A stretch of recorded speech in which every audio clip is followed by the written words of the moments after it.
আসসালামু আলাইকুম রহমতুল্লাহ। প্রিয় শিক্ষার্থী বৃন্দরা, আজ আমি ক্লাস নিয়ে আসলাম ইংলিশ বয়েজ, মানে বাচ্চা। ভয়েস একটা জিনিস বুঝলে একদম ইজি, বুঝি না। দেখেন, অ্যাক্টিভ থেকে প্যাসিভ ভয়েস করার নিয়ম। আগে আমি অল্প মাত্র 2টা রুলস শিখাবো, মাত্র 2টা রুলস। এই 2 রুলসে ভয়েস একদম ইজি। অ্যাক্টিভ থেকে প্যাসিভ ভয়েস করার নিয়মটা আমি রুলস 1 লিখছি। আমি রুলস অনেকটা শিখাবো। একটা সেন্টেন্স লিখতে হলে 3টা জিনিস লাগবে। একটা জিনিস সাবজেক্ট, ভার্ব, অবজেক্ট। এই জিনিস সাবজেক্ট, ভার্ব, অবজেক্ট। প্রত্যেকটা সেন্টেন্স আমার সাবজেক্ট এবং ভার্ব এবং অবজেক্ট, এই 3টা জিনিস লাগবে। 3টা আমার চিনতে হবেই। শুরু করি। শেষের এই রুলসটা, শেষের অবজেক্টটি, মানে একটা সেন্টেন্সের প্রথম থেকে সাবজেক্ট, মাঝখানে ভার্ব থাকে, শেষেরটা ধরতে হয় অবজেক্ট। আমরা শেষের অবজেক্টটি প্রথম সাবজেক্ট হিসাবে বসবে, প্লাস টেন্স অনুযায়ী auxiliary verb, A U X I L I A R Y, auxiliary verb বসবে, প্লাস ভার্ব 3 বসবে, মানে ভি 3 বসবে, প্লাস বাই বসবে, প্লাস প্রথম সাবজেক্ট যেটা ছিল সেটা শেষে এই অবজেক্ট হিসেবে বসবে। আমি মাঝে মাঝে বলি, অনেক গাতরা পোলাপান আছে, কথা না শুনলে কি করে, কান ধরে নিয়ে আসে। কি করে? কান ধরে নিয়ে আসে। তেমনি সেন্টেন্সের যে শেষেটা আছে, শেষের অবজেক্ট, সেই অবজেক্টটা কি কান ধরে সামনে আনতে হবে। হ্যাঁ, আবার প্রথমটা কান ধরে শেষে আনতে হবে। সেটা বলছি, আমার রুলসটা এত মজার রুলস, সবাই অবাক লাগবেন। এত টেকনিক, সহজ টেকনিক, এরকম ভাবে কিন্তু বই নাই। শেষের অবজেক্টটি প্রথম সাবজেক্ট হিসাবে বসবে, মানে কান ধরে সামনে আনতে হবে, প্লাস টেন্স আগে বুঝবে। টেন্স, এই 12টি টেন্স স্ট্রাকচার জানতে হবে। টেন্স অনুযায়ী কি বলবে? অক্সিলারি ভার্ব বলবে, প্লাস ভার্ব 3 বলবে। এই যে ভার্ব 1, ভার্ব 2, ভার্ব 3 কথা বলছি আমি আর কি। ভার্ব 3 বলবে, প্লাস বাই বলবে, প্লাস প্রথম সাবজেক্টটি শেষে অবজেক্ট হিসাবে বসবে। আমি রুলসটা বলছি, আমি সেন্টেন্স এখন লিখি। হ্যাঁ, বুঝলাম কিন্তু দেখা যায়।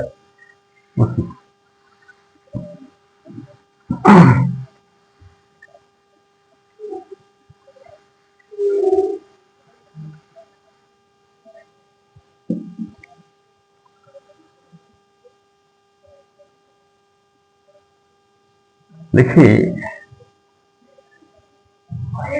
আগে ইজিটা শুরু করি। হ্যাঁ, ই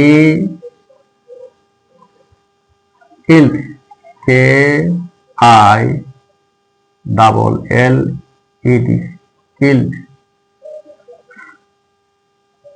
হি কিল্ড এ বার্ড, আবার বি আই আর ডি,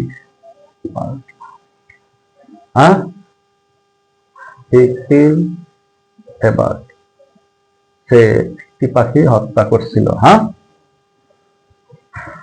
এখন চাইছে কি? প্যাসিভ চাইছে, প্যাসিভ, প্যাসিভ চাইছে। কি করব? এটা আমার সাবজেক্ট, হ্যাঁ, এটা ভার, এটা কি, এটা সহ অবজেক্ট, আর্টিকেল। এবার আমার এটা আর্টিকেল সহ আনতে হবে। এই বলছিলাম যে শেষের অবজেক্টটি কি কান ধরে সামনে আনতে হবে। তাহলে এই এ বার্ড আমরা সামনে আনবো, এ বার্ড, এ যখন সামনে আসবে তখন এটা হবে বড়হাতের capital, a bird, B R D bird, a bird. এখন এই যে কিল্ড,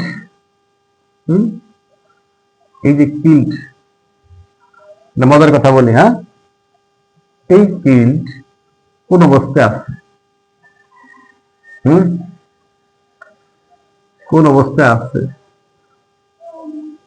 পাস্ট অবস্থায় আছে, পাস্ট ইনডেফিনিট টেন্স, কোন টেন্স, পাস্ট ইনডেফিনিট টেন্স। এখন আমি বলছিলাম এর আগে ভিডিও যদি বলছিলাম কি বিবার, বিবার অন হলো এমিজার, কি এমিজার, আর পাস্ট হলো অজয়ার, পাস্ট কি বি টু অজয়ার, কি অজয়ার, অজয়ার। এখন এই বার্ড কি বলবে, অজ এবং অর। এর আগে বলছিলাম আমি যে এই শব্দের পরে পদের ব্যবহার কোথায়, ওয়াজ কোথায়, ওয়ার বলছিলাম, এটাই সেটা আসলো।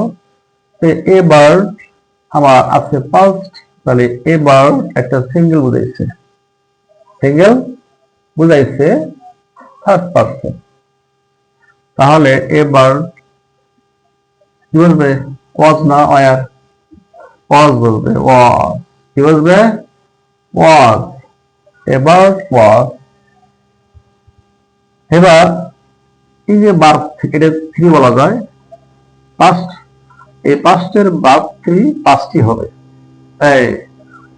এই past K I double L E D, killed, এটা পাস্ট আছে, কিন্তু ভার্ব থ্রি হবে কি থ্রি, যা আছে এটাই হবে K I double L E D, killed. A bird was killed by, পাই লিখবো। আমার রুলস মধ্যে ঠিক আছে তো, আমার রুলসটা ফলো করবে, রুলস মধ্যে ঠিক আছে সব। শেষে সামনে আনছি এ বার্ড, ভার্ব অনুযায়ী auxiliary verb Aja, R verb three killed by, এরপরে কি by.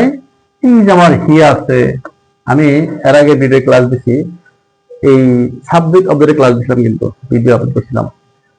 হির object him, হির object him, তাহলে হির object him, H I M, him. তাহলে আমি কি বলছিলাম, প্রথম সাবজেক্টটি শেষে অবজেক্ট আনতে হবে। হ্যাঁ, এর কান ধরে টেনে সামনে আনছি, এর কান ধরে টেনে শেষে নিচ্ছি। কেমন লাগলো? আচ্ছা, তাহলে আমরা অ্যাক্টিভ থেকে প্যাসিভ ভয়েসটা নিয়ম শিখলাম, এইভাবে আমরা প্র্যাকটিস করব, ঠিক আছে? নিয়মগুলা বারবার প্র্যাকটিস করবে, ইনশাল্লাহ ভয়েসটা পারবে। ওকে, খোদা হাফেজ, বাংলাদেশ। ভালো লাগলে একটু লাইক কমেন্ট শেয়ার করবেন। ভিডিও করতে অনেক কষ্ট হয়, তাই একটু লাইক কমেন্ট শেয়ার করতে কষ্ট হয় না, একটু টিপ দিলেই, চাপ দিলেই শেষ, 1 মিনিট লাগে না। যাই হোক, সবাই ভালো থাকুন কামনা করি, সবার শুভকামনা করি। খোদা হাফেজ, বাংলাদেশ।